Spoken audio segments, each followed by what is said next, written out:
Ave Maria, cheia de graça, é convosco, sois vós das mulheres, da vosso fruto, Jesus. Santa Maria, Mãe de Deus, rogai por nós, pecadores, agora e na hora de nossa morte. Amém. Ó filhos cristãos, Rogai por nós. Pai, Filho e Espírito Santo.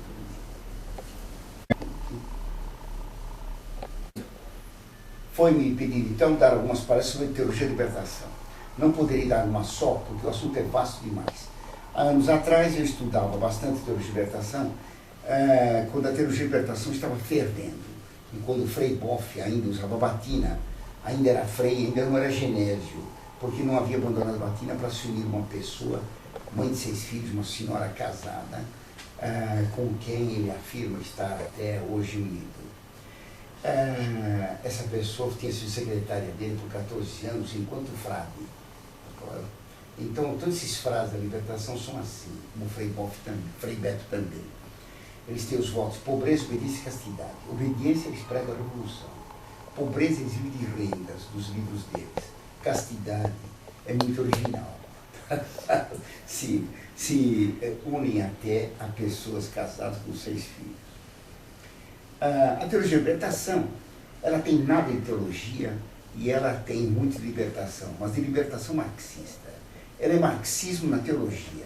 É isso que o próprio Frei Boff declarou no Jornal do Brasil, há muitos anos atrás, como foi contado por Benito Tabosa Pessoa, um jornalista do Estado, no jornal do Estado de São Paulo, no dia 1 de 8 de 85. Ele conta que Frei Boff, dando uma entrevista, um artigo publicado no Jornal do Brasil, em 6 de abril de 80, ele teria declarado: o que propomos não é teologia dentro do marxismo, marxismo, materialismo histórico dentro da teologia.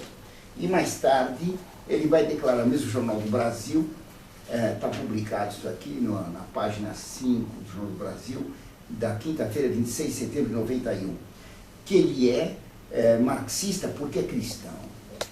A teologia da libertação não tem nada de teologia, ela tem tudo de marxismo. Ela foi feita para destruir a sociedade capitalista, o direito de propriedade, como todos eles declaram. Hoje trataremos apenas de alguns aspectos desse problema, deixaremos outros para depois.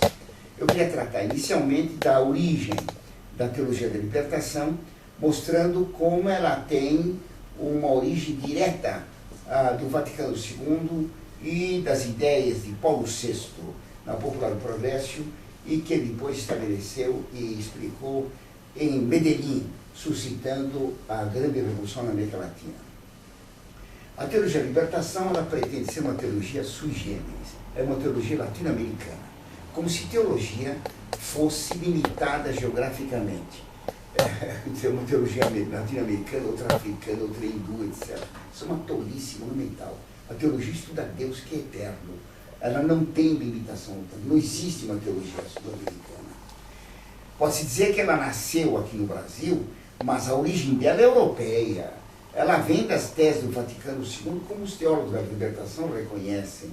Ela foi trazida para a América Latina por Paulo VI.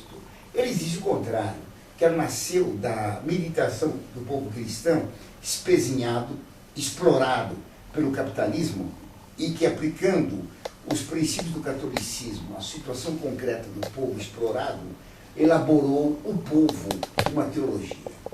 Frei Leonardo Boff insistia que a teologia da libertação não tem livros antes dela, que ela nasce da praxis do povo. Há uma multidão de livros dele, que ele publicou pela Voz, da qual era diretor. Ele tinha as vozes à disposição, muitas vozes à disposição dele, especialmente voz nuclear. Ele foi protegido especialmente pelo cardeal Dom Paulo Evaristo Arnes, que antes de 1939 tinha uma posição anti-greve e depois se tornou um cardeal vermelho, amicíssimo de Fidel Castro. Ele foi protegido pelo cardeal Luiz Lochaider, outro cardeal vermelho, por Dom Ivo Lochaider, presidente da CNBB, pelo bispo de aquela cidade de Goiás, o bispo Dom Casaldáliga, que foi bispo lá em Goiás, para fazer agitação entre os índios.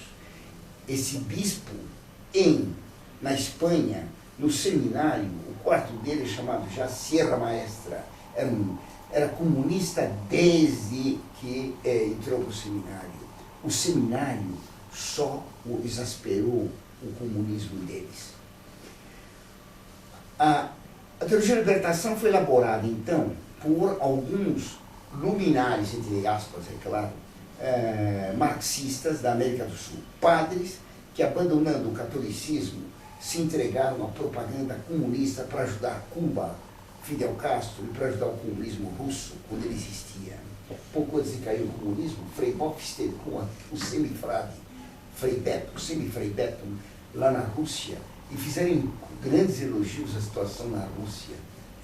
Depois aquilo desmoronou e se viu que era uma miséria só. Agora, eles viraram ecologistas, tanto o Frei Beto quanto o Frei Boff.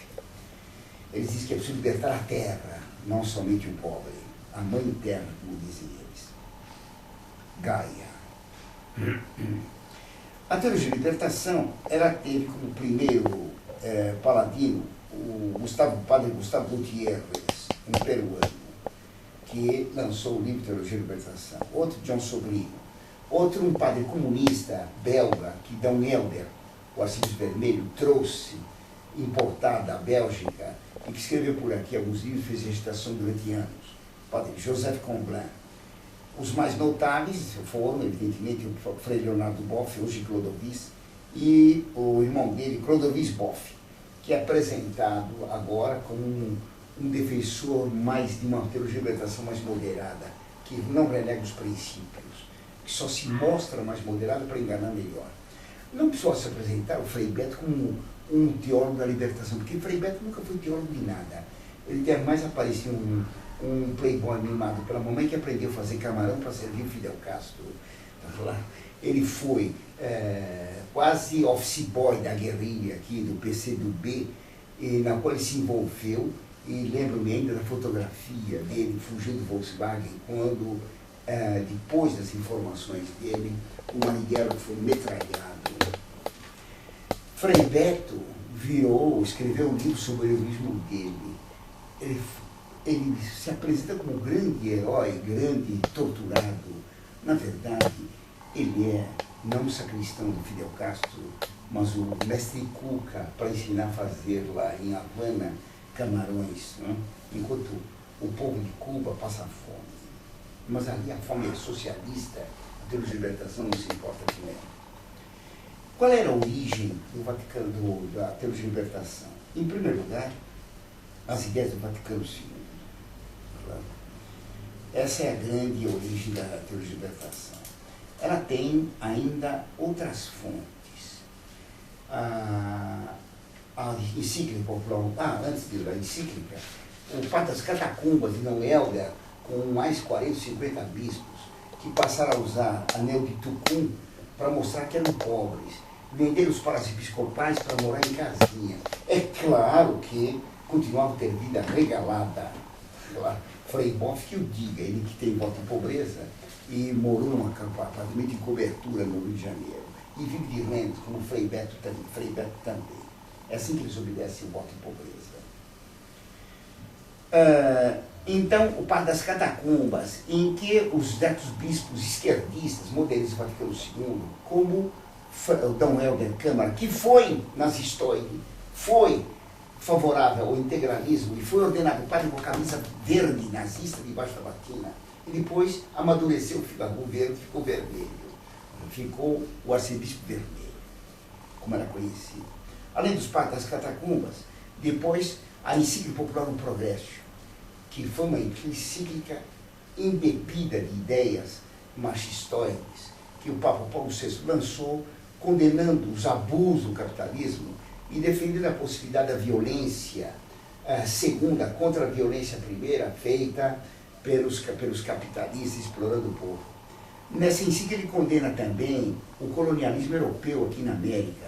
Faz uma ligeira ressalva que os colonizadores também fizeram algum bem para os índios, mas deu início a toda essa onda indigenista que defende os índios nômades como se fossem patriotas brasileiros espoliados de território que eles não tinham, porque um povo nômade não tem propriedade particular de um território qualquer. Eles não conheciam nem Brasil, nem América do Sul, nem nada. Eles se deslocavam pelas florestas e daqui para lá. Os missionários e os colonizadores civilizaram esses índios, os integraram na sociedade, ao contrário do que se diz. A igreja sempre defendeu os índios e os negros. O Papa Paulo III excomungou quem os escravizasse. Bem, depois, o Congresso de Bruxelas, em 1970, eu falei de Medellín. Medellín aplicou as teorias da Popular Progresso, e foi de Medellín que surgiu a onda de violência e a onda de guerrilhas que se iniciou na Colômbia, e depois, é claro, financiada por capitais internacionais e ajudada por Cuba e por todos os padres esquerdistas do mundo que canalizavam grandes somos para a guerrilha do Lafarte. A guerrilha aqui se estendeu para a América do Sul, procurando estabelecer regimes comunistas. Foi daí que nasceu o PT. Tá, no Colégio Sion, presente Fernando Henrique Cardoso, presente o Dom Armas, para ser um instrumento político da teologia da libertação no Brasil para a implantação do socialismo, como acontece hoje. Eu falei que a teologia da libertação nasce no Vaticano II. A primeira origem é o Vaticano II. Quem confirma isso é o padre Gustavo Gutierrez, no livro dele, Teologia da Libertação. Nesse livro ele mostra como a definição de igreja da Lumen Gentium é que foi a raiz primeira da teologia da libertação. Porque para Lumen Gentium, a igreja é como que o sacramento da união íntima dos homens com Deus para a realização da unidade do gênero humano. Curiosa definição, porque a igreja sempre foi definida, e o Papa atual está repetindo, como o corpo místico de Cristo, como a definiu São Paulo. Ela pode ter outras definições, como sendo, por exemplo, a igreja de sociedade divina e humana, cuja cabeça é Cristo e cujos membros são os fiéis batizados. Que é a sociedade que obedece ao único chefe, que é o Papa, que aceita todos os sacramentos e toda a revelação feita por Cristo na tradição, nos evangelhos, nas Sagradas Escrituras. Essa é a definição de igreja, uma sociedade divina e humana. Mas definir algo, dizendo que é como que sacramento, como que é comparação. A definição é o contrário de comparação. Quando nós definimos que o ser humano é um animal racional, nós colocamos limites no que é este ser humano. Ele não é nem puro anjo, pura inteligência, nem animal, mas um composto de animalidade com racionalidade, de animalidade com inteligência. Isto é uma definição. Mas quando eu digo que fulano de tal é como que o pai dele em ponto pequeno, de tal maneira se parece, eu estou comparando. Dizer que a igreja é como que é um sacramento é uma comparação. Isso nunca foi definição. E uma definição estranha. É como que um sacramento. Por que sacramento? Os teólogos da libertação vão dizer. Vai dizer, Gustavo Gutierrez, ou Frei Boff, sacramento em grego era mysterium. Mysterium significava algo oculto, escondido por trás de aparências materiais. Mas eles acabaram estendendo essa definição de sacramento não só aos 7 sacramentos da Igreja Católica, mas a tudo. Tudo seria sacramento. O pobre do seu Frei Beto disse, fala até da canja, da uma comida da vovó, a caneca da mamãe. O Frei Boff também fala disso. De canecas que são como que sacramento, que trazem lembranças da vovó, da titia. Umas tolices teológicas monumentais.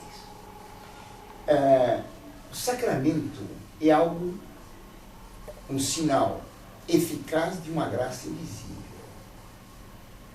No sacramento, as aparências mostram algo, a realidade é oculta. Assim, na Eucaristia, nós vemos pão e vinho, mas a realidade é diversa.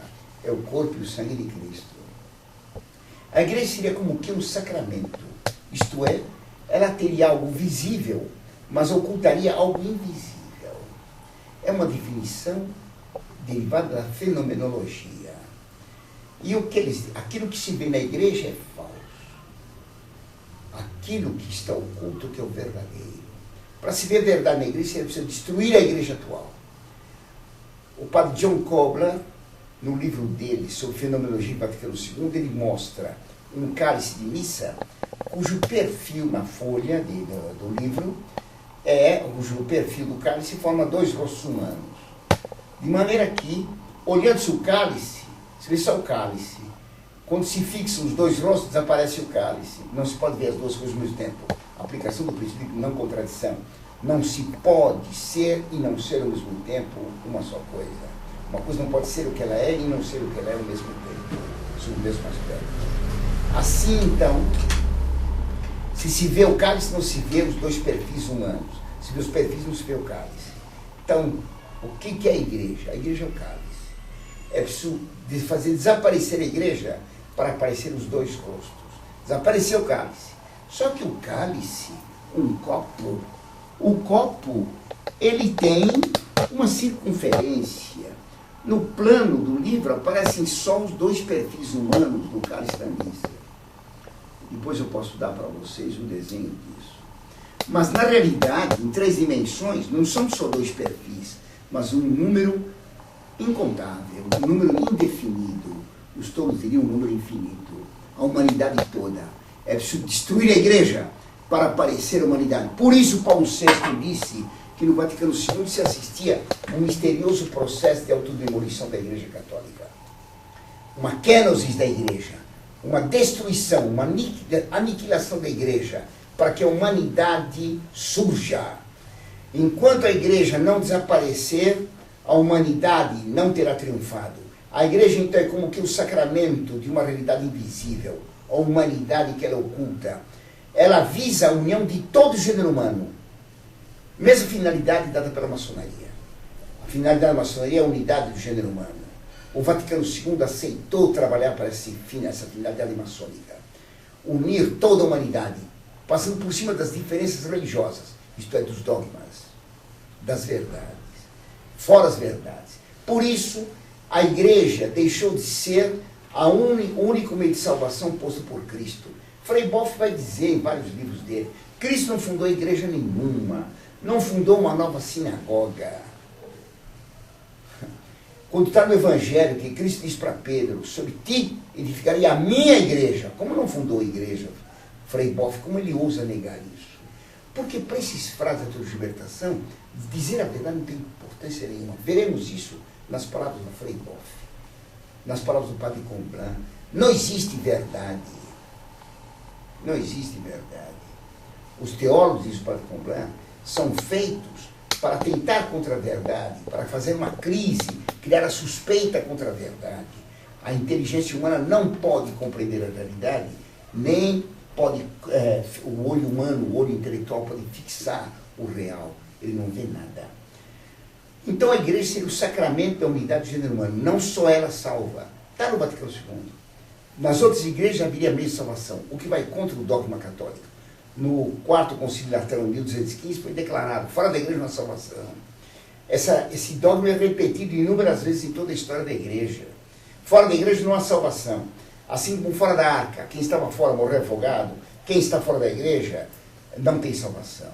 É claro que uma pessoa pode estar fora da igreja, do corpo da igreja, e pertencer à alma dela. Quando um selvagem, um pagão, não tem absolutamente meios de conhecer a igreja católica, mas se ele segue a lei natural, ele pertence à alma da igreja. Então, esse pode ter salvação. Mas o dogma fora da igreja não há salvação, continua de pé. Frei Boff vai parodiar isso. Fora dos pobres não há salvação. Como se a igreja tivesse sido feita pelos pobres. Ele defende a tese que no Vaticano II a igreja fez opção preferencial pelos pobres. Esse slogan correu durante certo tempo. Depois João Paulo II fez uma ligeira restrição. Opção preferencial pelos pobres, mas não exclusiva. A igreja é para todos, por isso que é católica. É para os ricos, para os pobres, para os brancos, negros, amarelos, para todos. Para aqueles que estudam e para os ignorantes, para os camponeses e para os nababos, para os reis e para os mendigos. Cristo vai salvar todos os homens. Ele é o redentor do homem, que vai libertar o homem do pecado original e dos pecados atuais. A teologia de libertação, ela toma a palavra redenção, que quer dizer libertação, a palavra redentor, que quer dizer libertador, para defender um sofisma. Cristo é o libertador do pobre, libertador das misérias econômicas, libertador das necessidades materiais, libertador da fome, libertador da escravidão, libertador dos problemas de trânsito. Cristo era como um candidato a vereador de Sapopemba do Mato Dentro. Eu prometo dar para vocês escola, habitação, transporte, emprego, mensalão e tudo mais. Uma pizza para todo mundo no fim de semana, uma cervejinha. Isso é conversa de demagogo, não é conversa de Cristo. Cristo nos prometeu o Rei dos Céus, não o reino da pizza com cervejinha. O socialismo jamais deu nem pizza nem cervejinha. Então, dizia eu que a tese de que a definição da igreja, da Lumen Gentium, que a igreja é o sacramento, como que o sacramento da união íntima dos homens com Deus para a unidade do gênero humano, foi a primeira base da teoria da teologia da libertação. Porque diziam eles que, baseados nessa definição, visando-se a salvação de todo o gênero humano, se eliminava o dogma de que fora da igreja não há salvação. Fora da igreja não há salvação. Todas as religiões podem salvar. O ecumenismo do Vaticano II defendia isso. Há meio de salvação fora da igreja. E mesmo pertencendo a qualquer religião, ou mesmo sendo ateu, pode se salvar. São os famosos homens de boa vontade. Paulo VI chegou a pedir que os homens de boa vontade se tornassem cristãos, confessando, portanto, que eles não eram cristãos.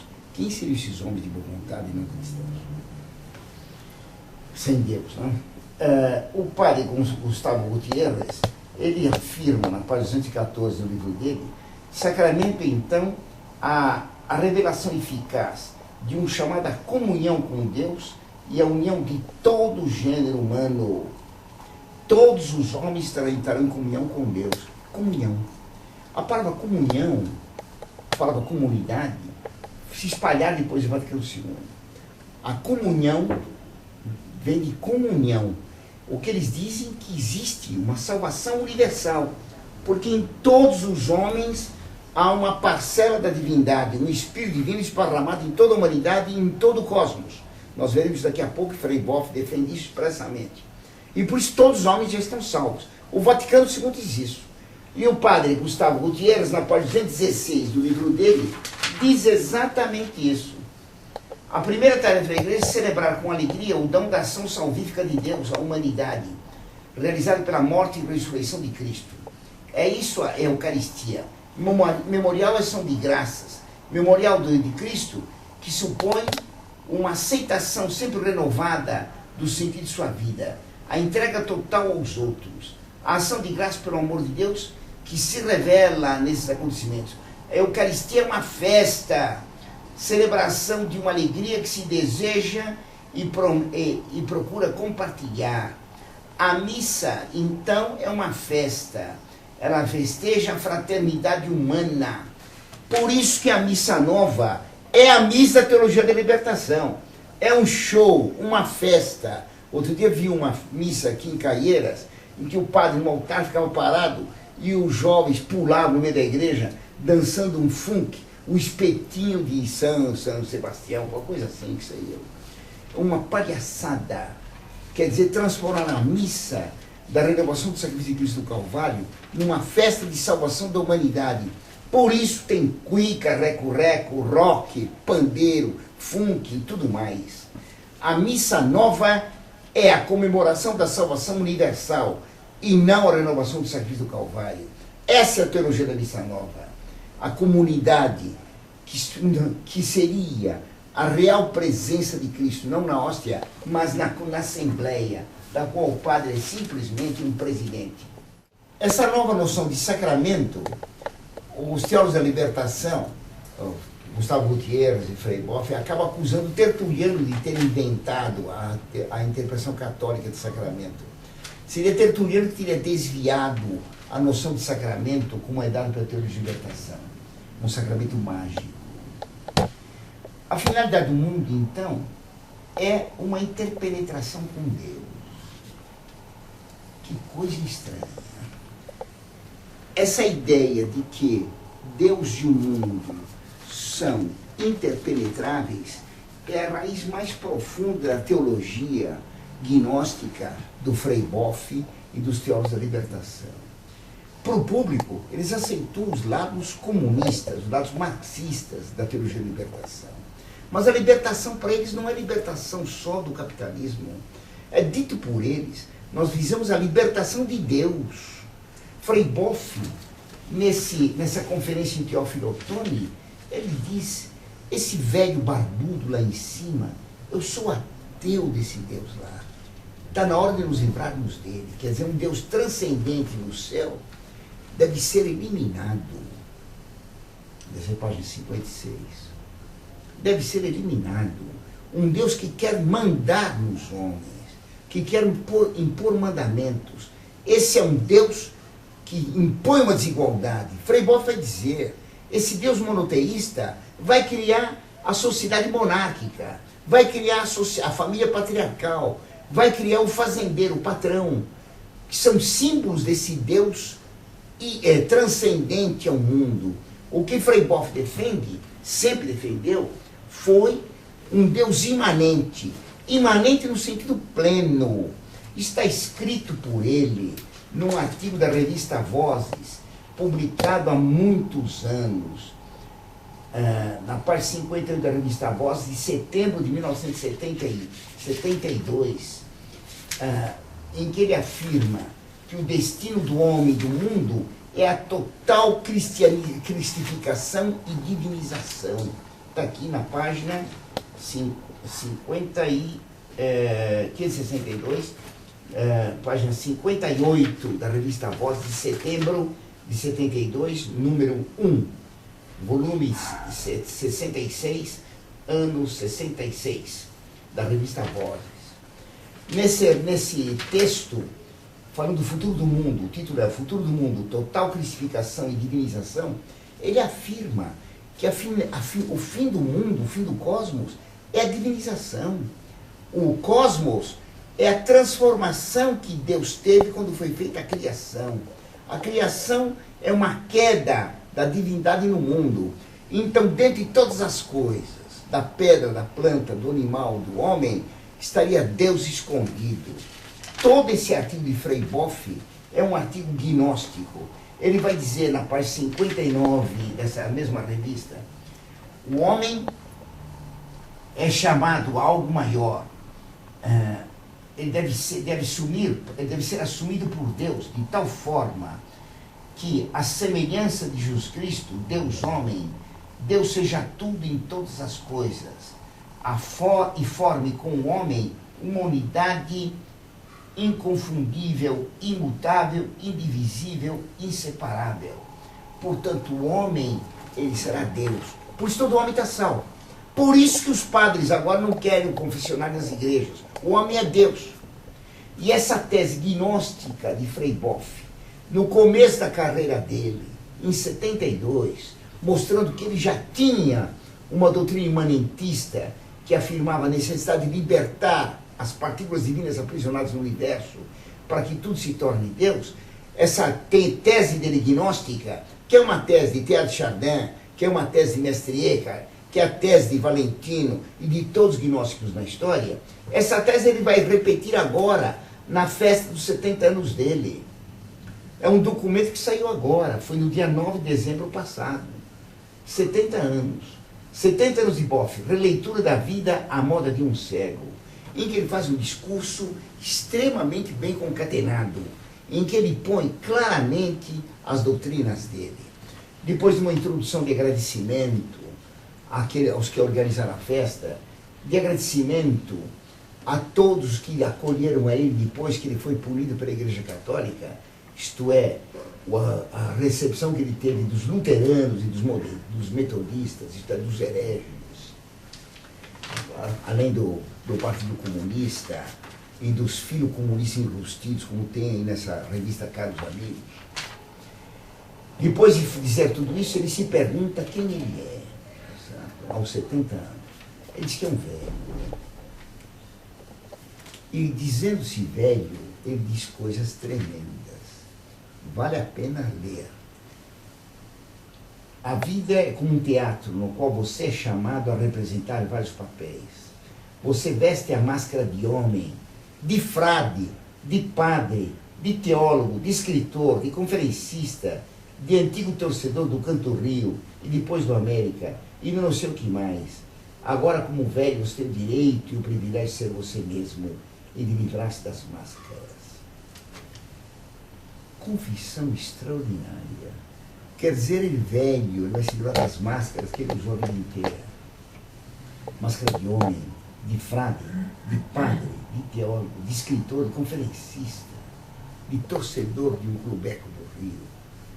Ele usou máscaras de padre, de frade, de teólogo. A vida é como um teatro no qual ele usou máscaras. Os gregos chamavam aquelas máscaras usadas no teatro grego, essa máscara deu origem à palavra hipócrita, que nós se usa contra os fariseus. O hipócrita é aquele que apresenta uma máscara e por trás é outra coisa. Frei Boff confessa que a vida inteira usou máscaras. Máscara de frade, máscara de padre, máscara de teólogo. Quer dizer que ele nunca foi isso. Agora, na velhice, ele tem o privilégio de se livrar dessas máscaras. Ele vai dizer o que ele é. Não é um momento fácil esse da velhice de tirar as máscaras, porque frequentemente nos identificamos com as máscaras. Mas quando desaparecem as máscaras, irrompe você mesmo em sua identidade. Então surgem perguntas amedrontadoras. Quem é você, finalmente? O que você realmente faz nesse mundo? Quais são os seus sonhos fundamentais? Sonhos? Que demônios o atormentam? Qual é o lugar no desvio do mistério? E ele então continua. Para atender essas questões, deverei tomar tempo, renunciar a tantas andanças, falar menos, meditar mais, descer como Cristo até o coração do universo, lá onde o coração de pedra, o coração da flor, do vegetal, o coração de todo vivente, o animal, o coração do ser humano e o coração do universo é um só coração.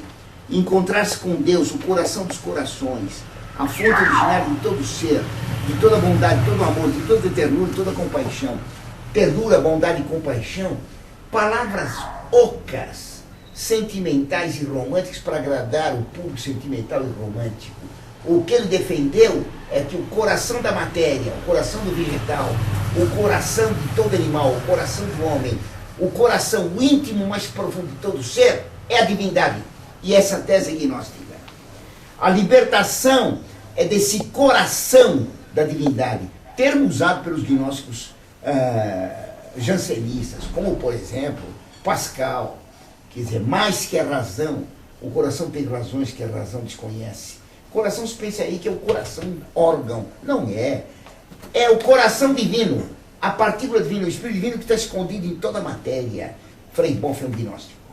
No final da vida, ele reitera o que ele defendeu no começo da vida dele, que todo o universo é chamado a cristificação e a divinização. Ele é um gnóstico, ele nunca foi católico. Já em 72 não era católico, era herege. Agora ele continua herege. Ele deveria ter sido excomungado desde o princípio. A teologia da libertação é, no fundo, uma teologia gnóstica. Curiosa teologia da libertação, que é racionalista com o marxismo, que é irracionalista com a gnose. Sempre que se tentou na história a fusão do racionalismo e o irracionalismo, do panteísmo e da gnose, se provocou uma grande revolução na história. Frei Boff tentou fazer o mesmo que fizeram outros no passado. Dom Scoto, que vai dar origem ao gnóstico Mestre Eckhart e ao racionalista materialista Guilherme de Ockham. E outros depois, em todo o transcorrer da história, até culminar no nazismo místico e irracional e no comunismo racionalista, até culminar na teologia de libertação racionalista e na renovação carismática irracionalista. Frei Boff tentou fazer o curto-circuito desses dois sistemas. Graças a Deus fracassou. Voltou a ser Genésio. A teologia de libertação está morta. É cobra que perdeu os dentes, virou minhoca. Não adianta querer ressuscitá-la agora. Depois de Bento XVI, ela não tem mais possibilidade de ressurreição. Diz Frei Boff, sou um velho e sou cristão. O cristianismo me fez ver que, no fundo, há somente dois mistérios, Deus e o mundo. Ao lado de Deus existe o mundo. Por que ao lado de Deus existe o mundo? O que significa ele? Talvez o espelho no qual Deus mesmo quer se ver a si mesmo, permitindo que nós o víssemos também, é a tese dos românticos do século XVIII e XIX. O universo é o espelho feito por Deus para a divindade, para se conhecer. Ele continua, mas eles não estão, Deus e o mundo, separados por um abismo. O equívoco do pensamento grego e nosso Deus, o transcendente e o mundo, o imanente. Na verdade, não é assim. Existe o transparente, um dentro do outro, um presente no outro, formando um grande coração. Deus está no mundo. Deus é o interior mais profundo do universo. E essa é a tese gnóstica. Não há um Deus e um mundo separados, um mundo feito à imagem e semelhança de Deus, como ensina a Igreja Católica. Mas a divindade caiu no mundo. Essa foi a queda original. Ela está presa no universo. O mundo é um receptáculo de Deus. É preciso libertar Deus da matéria. E a libertação da matéria tornará tudo divino. Nós estamos, na evolução, nos encaminhando para uma divinização, que vai dizer Frei Boff. A ressurreição, vai dizer nesse discurso, é uma insurreição contra a morte. Ela vai contra o aprisionamento do homem. Ela vai ser a culminância da evolução. A ressurreição de Cristo, que é o que é festejado na Missa Nova. Uma ressurreição que não é no sentido da ressurreição da carne, como a Igreja sempre ensinou, mas uma ressurreição da divindade. Todos seremos divinos. Cristo é apenas o primeiro homem que se divinizou, segundo eles dizem. Um está dentro do outro. Deus está dentro do mundo. E ele vai dizer, então, tudo é só relação. Cristo não quis fundar uma nova religião, uma nova sinagoga que se chama igreja. Nem nomeou herdeiros, mas quis um homem novo e uma mulher novos. Deslanchou um sonho e um movimento que nos alcança até os dias de hoje. Movimento. Contra o Deus ato puro que é estável e não tem movimento, que não tem potência. Para ele só tem movimento, como quis o Vaticano II. Hoje na igreja só tem movimentos. Movimento é aquilo que se passa continuamente de potência para ato, mas que nunca tem estabilidade. O nosso Deus é aquele que é sempre o imutável. Eu sou Deus e não homem, está dito nos profetas. Eu sou imutável. E diz então Frei Boff aqui nesse discurso, a ressurreição foi uma revolução dentro da evolução, mostrando que o fim da criação é o bom. Ressurreição é uma insurreição contra um tipo de justiça que condena os inocentes a quê? A morte. Ele quer libertar o homem da morte física. Ele quer negar o pecado original. E aí ele passa a citar São Francisco, a ver Deus na criação, que é coisa que o Boff nunca viu. São Francisco, ele via Deus em todas as coisas. Laudato sia Messire frate sole. Laudato sia sola nostra acqua, che è umile e utile e preziosa e casta. Laudato sia nostra sorella morte, della quale nessuno può scappare, até a morte. Mas a água, o fogo, o sol são símbolos de Deus, a vestígio de Deus na criação. Nós podemos compreender qualidades infinitas de Deus, como diz São Paulo na Epístola aos Romanos, no capítulo 1, versículo 20. As qualidades invisíveis de Deus se tornaram visíveis depois da criação nas coisas criadas. Frei Boff nega isso. Ele nega a criação. É preciso implodir a criação, implodir o mundo, para todos serem Deus de novo. Depois ele passa. Ele diz que é um velho, um frade, um franciscano, teólogo. E pergunta, o que é um teólogo? É um ser quase impossível. É um ser quase impossível. Ele vai dizer, suas palavras se parecem mais mentira que verdade. As palavras dos teólogos da libertação parecem mais mentira que verdade. São mentira, não querem parecer verdade. Toda a teologia se vê obrigada a articular o discurso sobre Deus com o discurso sobre o mundo. E vai daí para fora. Veremos depois o que diz o padre Comblet sobre a teologia, sobre a impossibilidade do teólogo dizer a verdade. Quem somos? Eu não sei, apenas suspeito. De seguro só sei que sou um ser contraditório, sapiente e simultaneamente demente. Por um lado centrado em mim mesmo, por outro aberto aos outros, portador de uma dimensão simbólica que me faz ouvir da palavra que vem de todos os lados, capaz de amor e compaixão e também portador da dimensão diabólica que me faz rejeitar, enraivecer e ofender os outros. E vai daí para fora, e termina depois. E Deus junto com vocês todos. É isso loucura ou a suprema descoberta? Todos os místicos de todos os tempos, do Oriente e do Ocidente, testemunham como chamado a fazer uma experiência da não dualidade. Não simplesmente o tal e o mundo, Deus é a criação, mas o tal no mundo, Deus imerso no universo, com o mundo, Deus na criação e com a criação, e chamaram isso de experiência da bem-aventurança, de Satori, de Nirvana, são termos do hinduísmo e do budismo, de graça, termo católico, de união mística, ou na expressão São da Cruz, da alma amada no amado transformada. Burla, pegando citações verdadeiras de místicos cristãos, juntando com a mística gnóstica, que é o contrário da mística cristã. E ele termina com um poema. Sinto em mim um grande vazio, tão grande do tamanho de Deus. Nem o Amazonas, que é o rio dos rios, pode enchê-lo com os seus afluentes seus. Tento, intento e de novo tento. Bonitinho, né? Rima tudo, é um portento. Sanar esta chaga que mata. Quem pode? Qual é o portento que estanca esta veia ou a ata? Pode o finito conter o infinito sem ficar louco ou adoecer? Não pode. Por isso eu grito, contra esse morrer sem morrer, implode o infinito no finito. O vazio é Deus no meu ser. Está a tese da gnose. No ser de Boff está o vazio infinito. Ora, é a divindade gnóstica que é chamado nada. O Bitos, o vazio, o abismo, o Ungrund de Mestre Eckhart, que Frei Boff admirava.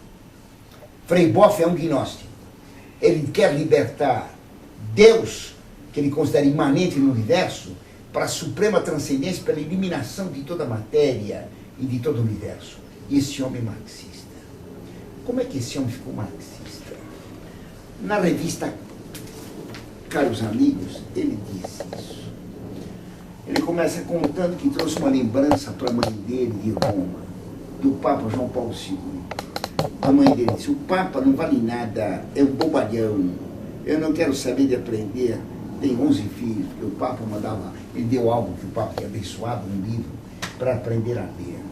O Papa é um babalhão, e ele numa roda, com entrevistadores machistóides, ele cita essa afronta que a pobre mãe dele, que não estudou teologia, diz do Papa, um bobalhão.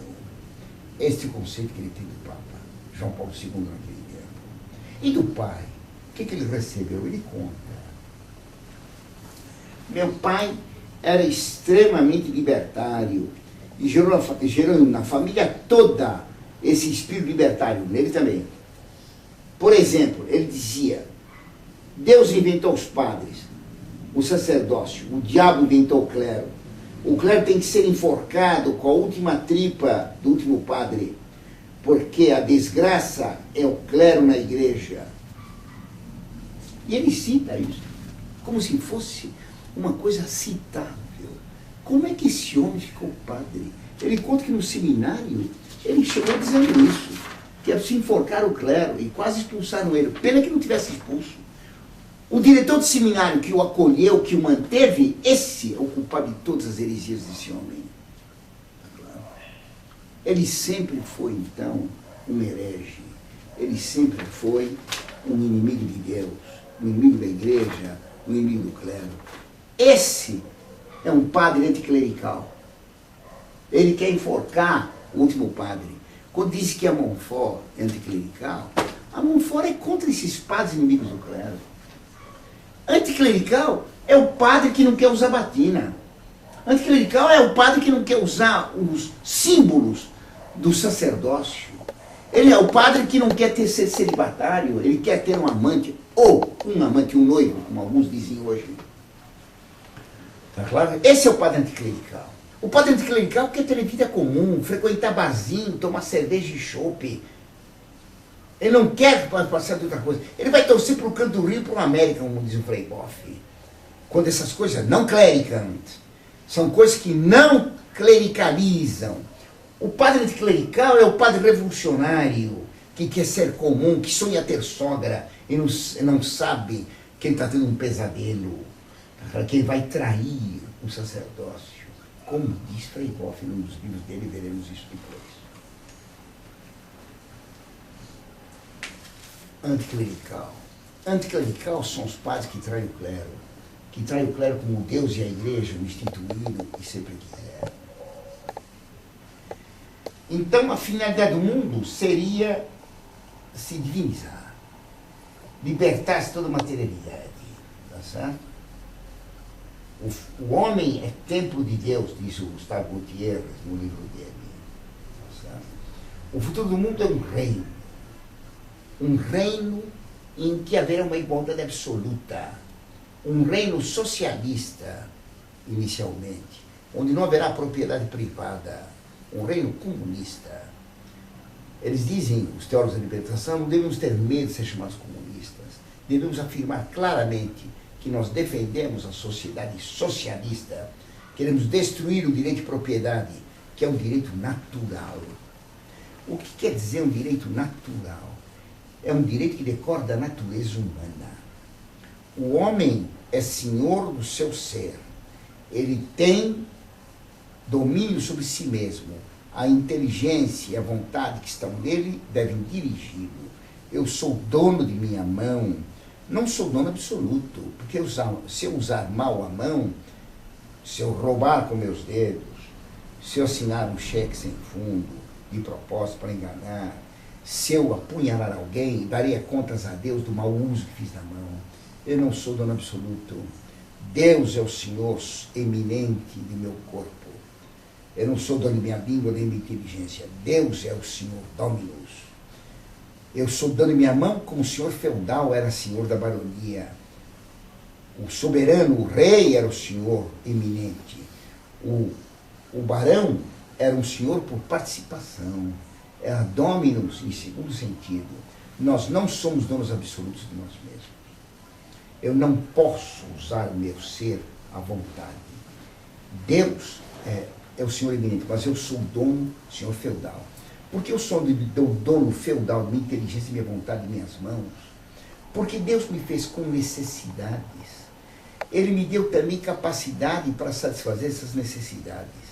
Assim, um animalzinho, por exemplo, uma gaivota, Deus deu a ela visão profunda, aguda e voo rápido. E deu a ela fome de peixe. A gaivota, esvoaçando sobre o mar, ela vê o peixe debaixo da água, mergulha e pega o peixe rapidamente. Se Deus tivesse dado à gaivota fome de peixe e tivesse feito a gaivota míope, ela jamais veria o peixe debaixo d'água. Imagina uma gaivota de óculos correndo voando atrás do peixe. Ela morreria de fome. Se ela não tivesse poder de mergulhar e pegar o peixe debaixo d'água, ela morreria de fome. Deus deu à gaivota fome de peixe e deu a ela os meios para ver e pegar o peixe. A visão profunda e o voo rápido. Assim também, Deus deu para o homem necessidade. Nós temos fome. E o homem tem meios de satisfazer essa fome. Assim, um homem tem fome. Ele está passando na praia e vê um peixe saltando nas águas. Ele está com fome. Se ele se lança às águas e nada, e pega o peixe depois de uma luta enorme, até alcançar o peixe e dar-lhe uma mordida para comer, ele é dono daquele peixe, porque ele nadou e se arriscou, porque aquele peixe não era de ninguém. Era, se diz em direito, res nullius, não era de ninguém. Mas esse homem é inteligente. Ele percebe que pegar o peixe assim, com esse esforço estúpido, é tolo. Ele faz um anzol. Ele pega uma vara que não é de ninguém, res nullius. Ele pega um espinho que não é de ninguém, um cipó que não é de ninguém, faz um anzol, uma vara com um anzol. E com esse anzol ele pega 6 peixes. Ele é dono daqueles peixes que ele pegou. porque ele é dono do trabalho dele, porque ele é dono das mãos dele e dono da inteligência dele. Por isso aqueles peixes são dele. Se ele aperfeiçoar os meios de conquistar os peixes, fizer um barco a motor e um radar, e pegar com grandes redes, cardumes enormes de peixe, ele é dono do barco, do radar e do cardume que ele pegou. E se ele trocar aquele cardume por uma terra, uma casa, ele é dono daquela terra e daquela casa. Quando o comunismo nega que alguém é dono da sua fazenda, da sua casa, do seu terreno, está dizendo que ele não é dono dos peixes com que ele comprou aquilo. Está dizendo que ele não é dono das mãos dele e da inteligência dele. Ora, quem não é dono da sua inteligência e dos seus braços é um escravo. O comunismo, negando o direito de propriedade, afirma que todo homem é escravo. Esse raciocínio comprova que o direito de propriedade é um direito natural. Ele provém da natureza humana.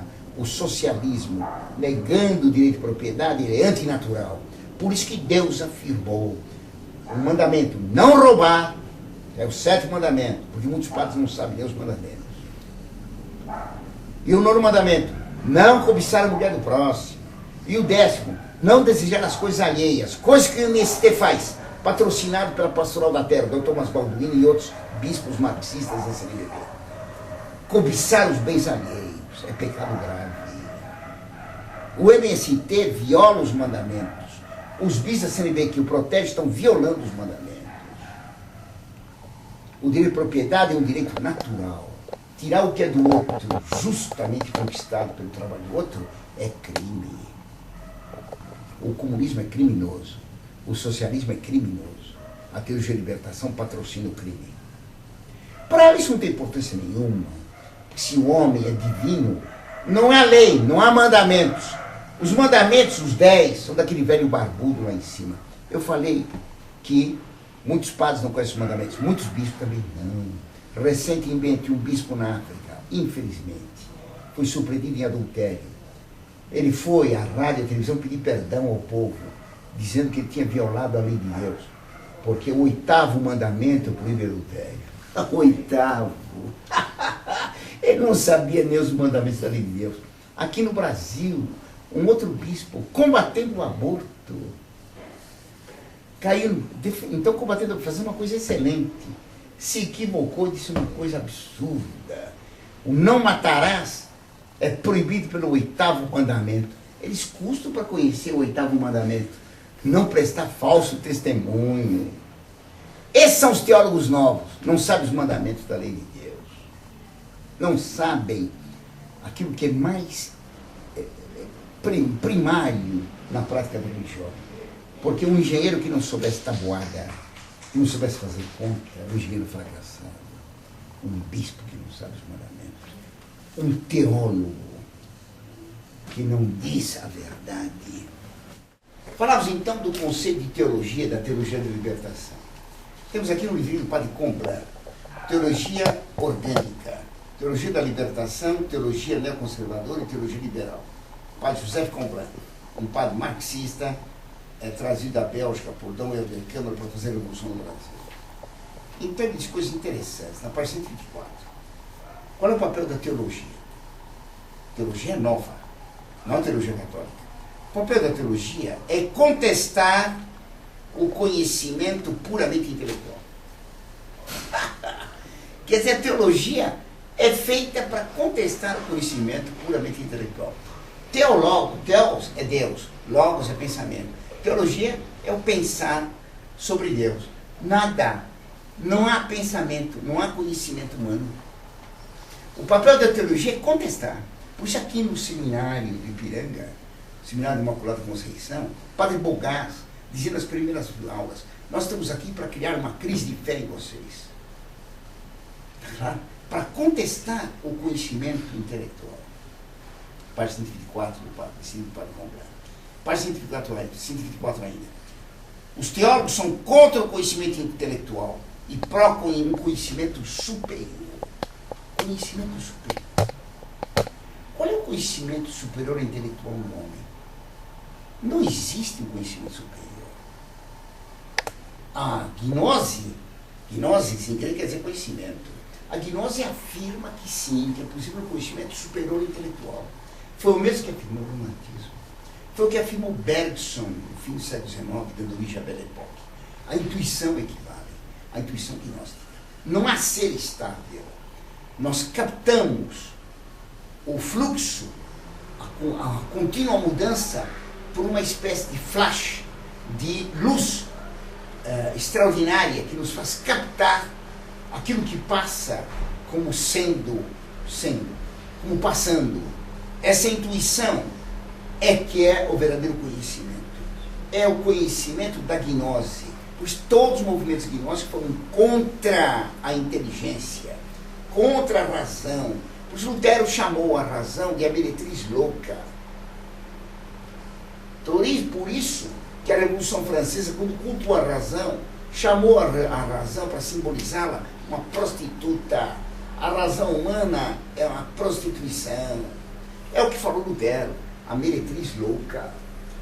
Por isso toda a filosofia iluminista, racionalista aparentemente, era contra a razão. Karl Popper mostrou isso. A razão humana, individualmente, todo homem se vê com uma razão limitada. Por isso Karl Popper defende a tese: o racionalismo é uma fé irracional na razão. Porque se cada um vê que sua razão é limitada, como é que querendo o racionalismo capaz de entender tudo? O racionalismo é uma fé irracional. Portanto, o iluminismo do Grande Oriente, o iluminismo que foi predecessor da Revolução Francesa, o iluminismo da razão dos iluminados da Baviera, de Weishaupt, é um iluminismo irracionalista, é servidor secreto da gnose. Os outros iluminados, anteriores à Revolução Francesa, que se diziam iluminados pelo Espírito Santo, esses negavam diretamente a razão. Os racionalistas negam a razão de maneira maliciosa, astuta, insinuante. O racionalismo é fé irracional na razão. Pois o Padre Combray diz mais. A página 129. A inteligência não é capaz de fixar diretamente a realidade. Quer dizer, a nossa inteligência é cega. A inteligência é cega. Na Catedral de Estrasburgo tem a imagem da sinagoga com os olhos vendados. É um véu de seda, mas a sinagoga fecha as pálpebras para não ver a luz de Cristo. Ela podia ver através do véu de seda, porque nós podemos ver Deus através do véu do universo. As qualidades invisíveis de Deus tornaram-se visíveis depois da criação, como diz São Paulo, nas coisas criadas. Eu posso conhecer as qualidades visíveis de Deus nas qualidades visíveis do mundo. O mundo é como um véu da Verônica, no qual está estampada a imagem de Deus. O homem é capaz, com o olho da inteligência, de fixar a realidade. Nós não somos cegos. Por isso que Cristo disse: a verdade nos libertará. A teologia de libertação diz: é mentira quem falou Cristo. A verdade nos liberta. Não há verdade. Não há verdade. A teologia nova é contra a visão intelectual. A teologia moderna, a teologia existencialista, a teologia da fenomenologia, a teologia do Vaticano II nega a capacidade intelectiva do homem. Eles são favoráveis a uma intuição gnóstica. E por isso que o Padre Combray diz que a nova teologia moderna da libertação é contra a visão da realidade. O homem não pode ver o real. Página 132. O Padre Combray afirma na página 132: toda teologia e profecia ficam obsoletas depois de 5 anos. Ele escreveu isso em 85. Se toda teologia fica obsoleta depois de 5 anos, joga fora a teologia da libertação, que já passou mais de 5 anos. Joga fora o Vaticano II depois de 40 anos. Joga fora a teologia modernista. Nosso Senhor disse o contrário. Passarão os céus e a terra, mas minha palavra não passará. Minhas palavras permanecem eternamente. É o contrário do que diz isso.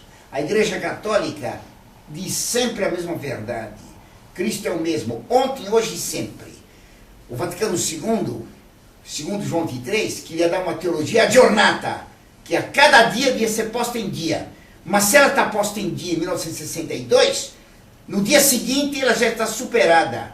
Ela é tão obsoleta quanto uma caneta Bic vazia. O Vaticano II é como caneta Bic. É uma teologia aggiornata. É uma teologia descartável, como a teologia de libertação do Padre Combray. Pode jogar fora. Página 133.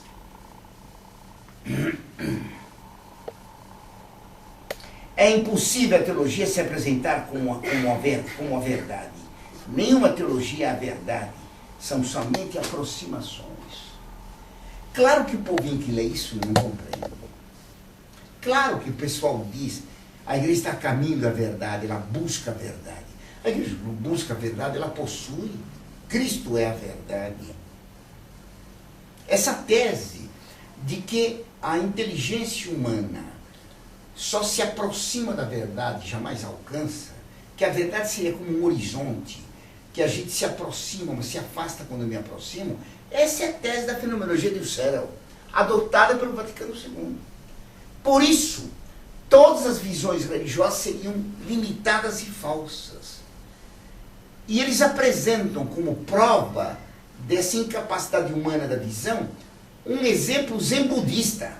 Para o zen-budista isso pode valer, para a Igreja Católica não. O zen-budismo fala que os homens querem se apossuir da verdade como os cegos querem conhecer um elefante. Um cego agarra a pata do elefante e diz que o elefante é um tronco de árvore. Outro cego agarra a tromba e diz que o elefante é uma grande jiboia. Outro agarra as duas presas do elefante e diz que o elefante é um animal chifrudo, com 2 chifres. Outro apalpa o dorso e diz que o elefante é uma parede rugosa. Outro pega a cauda do elefante e diz que é uma pequena cobra com cabelos numa ponta. Todos estão dizendo tolices. Nenhum deles tem a verdade do elefante. Mas, se eles conversassem entre si, se eles se interpusessem o diálogo, eles completariam as informações que têm, teriam uma visão, entre aspas, teriam um conhecimento mais amplo do elefante. Jamais o conhecimento pleno, porque os cegos de nascença jamais conhecerão o que é a cor do elefante, porque a cor é inefável. O que é o verde? Não há palavras para dizer. Claro que a física moderna, com os instrumentos modernos, pode provar o que é o verde e o que é o vermelho. Mas uma palavra que explique o verde, o vermelho, o azul, não existe. O cego de nascença jamais compreenderá o que é o azul, o vermelho e o verde. Assim, os cegos jamais compreenderiam a cor do elefante. O elefante do zen-budismo é a divindade. As várias religiões teriam alguns aspectos da divindade, mas nunca a compreensão dela. E por isso as religiões devem ter um diálogo ecumênico, que Bento XVI declarou agora impossível, condenando o ecumenismo do Vaticano II. Está na carta de apresentação do livro de Marcelo Pera, o senador liberal, porque devemos dizer os cristãos. Imagine os liberais se dizerem cristãos. Assim como não pode haver comunismo, socialismo cristão, como definiu Pio XI, assim também não pode ter liberalismo cristão, condenado por Gregório XVI, quando o padre Lamennais defendeu essa heresia. Assim não pode haver um protestantismo cristão. O protestantismo é negador do cristianismo, porque nega a palavra de Cristo. Tu és pedra, e sobre esta pedra edificarei minha igreja. És pedra. Aproveito para dar uma lambada no sedevacantista. Desvia um pouco, mas vale a pena. Um sedevacantista dizia outro dia, Cristo não deu poder a Pedro, prometeu, porque a igreja não foi fundada quando ele disse essas palavras para Pedro. Mentira. Cristo disse para Pedro, tu és no negativo presente. Já o fez-se a fim da igreja. Tu és pedra. Simão se tornou pedra. Quando Deus dá um nome para algo, dá substância para aquele ser. No indicativo presente, tu és pedra. E sobre essa pedra edificarei minha igreja. Sobre a autoridade de Pedro, assim como uma pedra sustenta o edifício, e a autoridade sustenta uma sociedade. Por isso que ele dá logo o símbolo da autoridade. Eu te darei as chaves do reino dos céus. Pedro já era pedra, embora ainda fosse receber as chaves posteriormente. E quando Pedro, o primeiro Papa, renegou Cristo 3 vezes, Cristo não o destituiu, Cristo não foi sedevacantista. Pedro renegou Cristo na sexta-feira. Na sexta-feira à noite, da quinta para a sexta. No domingo, Cristo ressuscitou. Correram João e Pedro para o sepulcro, e João parou na porta e não entrou. Maria Madalena também não tinha entrado, espiou. João parou na porta, chegou antes, porque era mais jovem. Quando Pedro chegou, Pedro entrou. Liturgia desde o começo. João não diz para Pedro, você anteontem renegou a ele, agora vem aqui correndo, como se não tivesse feito nada. Você não é mais pedra, você não tem mais a chave, você renegou o poder das chaves. Eu sou sedevacantista. Nada. São João não foi sedevacantista. Ele continuou fiel a Pedro. E Maria Madalena também não entrou, mas viu depois 2 anjos, um na cabeceira do túmulo, outro aos pés onde estava deitado Cristo. Os anjos falando com ela. Um à cabeceira, outro aos pés. Desigualdade. Liturgia no túmulo de Cristo. Liturgia na mesa que repousou, onde repousou o corpo dele. A mulher não entrou. Os anjos faziam liturgia. Não, a mulher. A Igreja Católica, ela possui a verdade. Cristo disse ao apóstolo, ide ensinar. E não ide mentir.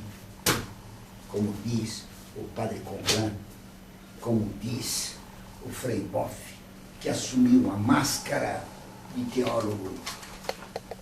Máscara de teólogo. Máscara de escritor, de conferencista. A teologia da libertação é uma máscara. A máscara para a gnose. E a gnose é a única heresia que tem decorrer toda a história da igreja. A gnose ameaça hoje destruir a igreja. Com a violência do Partido Comunista, do terrorismo, e com o veneno da mentira, da intuição, de um conhecimento não racional, ensinado por esses teólogos modernos, que aprenderam tudo isso nos seminários modernos, e querem fazer Deus imanente e acabar com o universo. Deus é o coração de todas as coisas. Todos somos salvos. A missa é a festa da salvação gnóstica universal. A missa nova. A missa verdadeira da igreja, ela é a renovação do sacrifício do Calvário e não a festa da salvação universal. Ave Maria, cheia de graça, o Senhor é convosco, sois vós das mulheres, tão frutuoso fruto de Jesus. Santa Maria, Mãe de Deus, rogai por nós, pecadores, agora e na hora de nossa morte. Amém. Aos filhos cristãos, rogai por nós.